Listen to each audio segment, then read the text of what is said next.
नमस्कार दर्शक बंधु, प्रभाकर न्यूज ब्लॉग को स्वागत करुअछि। वर्तमान मु आछि अछि आंदपुर ब्यारेज। ए ब्यारेज बैतरणी नदी उपरे होई अछि। ए बैतरणी नदी आसी अछि गोनासिकारु। ए बैतरणी नदीर आउ गोटे भी ना अछि गुप्तगंगा। गुप्तगंगा गोरु मुंड नाकरू पानी बाहरी किछि दूर रे गुप्त हो जाइछि। यार उत्पत्ति होउछि श्री श्री ब्रह्मेश्वर महेश मंदिर गोनासिकारे। सेठी छोट झरणाटिए होई बोही आछि। एठी आपण मान देखंतु विशाल नदी रे रूप नेइछि। ए ब्यारेज ऊपर को देखंतु दुई साइड रे छोट बड़ सब गाँ अच्छी। मोर राइट साइड रे पदमपुर सड़िंगी बांखड़ी। मोर बाम पटरे तालगाँ इंदुपुरा गोईरा अच्छी। आई ब्यारेजर उद्घाटन फलक आपण मान टिके देखंतु। ओडिशा सरकार जल संपद विभाग बैतरणी नदी उपरे नवनिर्मित आंदपुर ब्यारेज ओडिशा मान्यवर मुख्यमंत्री श्रीयुक्त नवीन पट्टनायक कर कमल शुभ उद्घाटन 31 जनवरी 2020। ये हूँ उद्घाटन फलक। वर्तमान आमे ब्यारेज तल ब्यारेज ऊपर पटक जाई से तलर दृश्य मान आपण मान को देखाइबी। एही बैतरणी नदीर दुई साइड को दुईटे केनाल जाई अछि। वर्तमान देखंतु बहुत गभीर देखा जाउछि। एटी चारोटी कबाट लगी अच्छी। यही केनालटी जाई सालंदी नदी सहित संजोग हुई अच्छी। वर्तमान मु तलकू गले आपण को वीडियो माध्यम देखाइबी। वर्तमान मु ब्यारेज तलपट को पड़ी आसी। देखंतु मोर सामना को वीडियो जो देखुंत आपण सामना को कुमुणिया तालगाँ इंदुपुरा गाँ रही जाइए। मोर एपट साइड को डाण साइड को पदमपुर सड़िंगी बांखड़ी तरड़िया ये सब जगह गाँ अच्छी। वर्तमान मु तल को जाई आपण मानकु दृश्य देखाइबी। वर्तमान होची मार्च मास 15 तारिख। तेणुकर सुखिला नदी अच्छी। सुखिला नुह तो खूब कम पानी अच्छी। ये जगार जून जुलाई अगस्ट बेलू बहुत पानी थाए।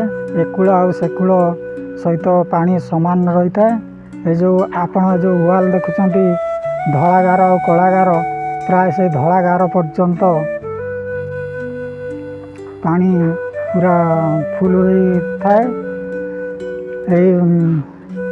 ब्यारेजर प्राय 28टी सटर लगी कबाट लगी। ये जगार प्रबल माछ भी धरती। पानी सुखी जाइए। फासी जाल फिंगा जाल टेका जाल ये सब जाल द्वारा ये जगार माछ धर था। बर्तमान पानी सुखी जाइए। माछ धराड़ी माने एठाकू एते आसुना। तथापि गोटे दुईटी जाल पकईचंती। आपण मैंने लक्ष्य करिए से ब्यारेज वाल पाखक से दुईटी जाल पड़ी फासी जाल। ହଉ ଆପଣମାନଙ୍କୁ ମୁଁ ତଳର ଦୃଶ୍ୟଟା ଭଲ ଭାବରେ ଦେଖିବି। ମୁଁ ପାଣି କେତେ ଅଛି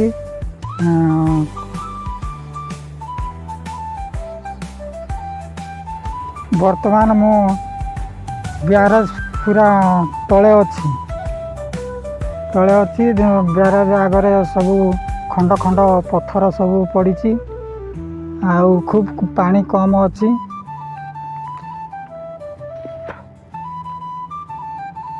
ଦେଖନ୍ତୁ ଭଲ ଭାବରେ ଦୃଶ୍ୟ ଭଲ ଦେଖାଯାଉଛି। ବର୍ତ୍ତମାନ ସମୟ 11ଟା ପାଖାପାଖି। ଦେଖନ୍ତୁ ମୋର ଡାହାଣ ପଟକୁ ରହିଲା ପଦମପୁର, ସଡ଼ିଙ୍ଗି, ବାଙ୍କିଡ଼ି ଆଉ ଆମର ସୁନ୍ଦରିଆ, ଆଉ ମୋର ବାମ ପାର୍ଶ୍ୱକୁ ରହୁଛି କୁମୁଣିଆ, ତାଳଗାଁ, ଇନ୍ଦୁପୁରା ଆଉ ବୀରଗୋବିନ୍ଦପୁର, ଏସବୁ ଗାଁ ନଦୀ କୂଳମାନଙ୍କରେ ରହିଛି। ଆପଣମାନେ ଭଲ ଭାବରେ ଲକ୍ଷ୍ୟ କରନ୍ତୁ, ଏ ୱାଲ୍ ପର୍ଯ୍ୟନ୍ତ ପାଣି ବର୍ଷା ଦିନେ ଲାଗିକି ରହିଥାଏ। ବର୍ତ୍ତମାନ ଖରା ଦିନ, ମାର୍ଚ୍ଚ ମାସ 15 ତାରିଖ, ତେଣୁ ନଦୀଟି ପୁରା ଶୁଖିଲା ଅଛି। ଦେଖନ୍ତୁ ଏଠି ବଗ ଯୋଡ଼େ ବସିଛନ୍ତି। ବଗ ଆଉ ଏଠି ପାଣି ସଲରି, ପାଣି ହଂସ ପ୍ରାୟ ଏଠି ଦଳ ଦଳ ହୋଇ ପହଁରିଥାନ୍ତି। ବର୍ତ୍ତମାନ ତ ପକ୍ଷୀ ସଂଖ୍ୟା ବି କମିଗଲେଣି, ଆଉ ଏତେଟା ଆଉ ଆସୁନାହାନ୍ତି। ଯଦିଓ ପକ୍ଷୀମାନେ ଆସୁଛନ୍ତି, କେବଳ ଏଇ ପାଣିକୁଆ ବହୁତ ଅଛନ୍ତି। ଆଉ ବଗ ମଧ୍ୟ ଏଇ ଜାଗାରେ ବସି ମାଛ ଖାଇଥାନ୍ତି। ବର୍ତ୍ତମାନ ଏ ଦୃଶ୍ୟ ତ ଆପଣମାନେ ଦେଖିଲେ। ବର୍ତ୍ତମାନ ମୁଁ ବ୍ୟାରେଜ୍ ଉପରକୁ ପଳେଇବି। ଆଉ ଦୁଇ ସାଇଡ଼୍ର ଯେଉଁ କେନାଲ ଅଛି, ସେ କେନାଲ କୁଆଡ଼କୁ ସଂଯୋଗ ହୋଇଅଛି ଆପଣମାନଙ୍କୁ କହିବି। ତାପରେ ଏ ବ୍ୟାରେଜ୍ ତଳପଟକୁ ଯିବା। ତଳପଟର ଦୃଶ୍ୟଟା ଆପଣମାନେ ଭଲ ଭାବରେ ଦେଖାଇବି। ବର୍ତ୍ତମାନ ମୁଁ ଉପରକୁ ପଳେଇ ଯାଉଛି। ଦେଖୁଛନ୍ତି ଏଇ ଯେଉଁ ପାଉଛ ଅଛି, ଏଇ ପାଉଛର କଳାଗାର ପର୍ଯ୍ୟନ୍ତ ପାଣି ଲାଗିକି ସବୁବେଳେ ରହିଥାଏ। ଆଉ ଯାହା ହଉ, ବର୍ତ୍ତମାନ ଆମେ ପଳେଇ ଯିବା ଉପରକୁ। ବର୍ତ୍ତମାନ ମୁଁ ବ୍ୟାରେଜ୍ ଉପରକୁ ପଳେଇ ଆସିଗଲିଣି। ଏ ବ୍ୟାରେଜ୍ ସାଇଡ଼୍ରେ କିଛି ନୂଆ ଘର ବି ତିଆରି ହେଉଛି, କାମ କମ୍ପ୍ଲିଟ୍ ହେଇନି।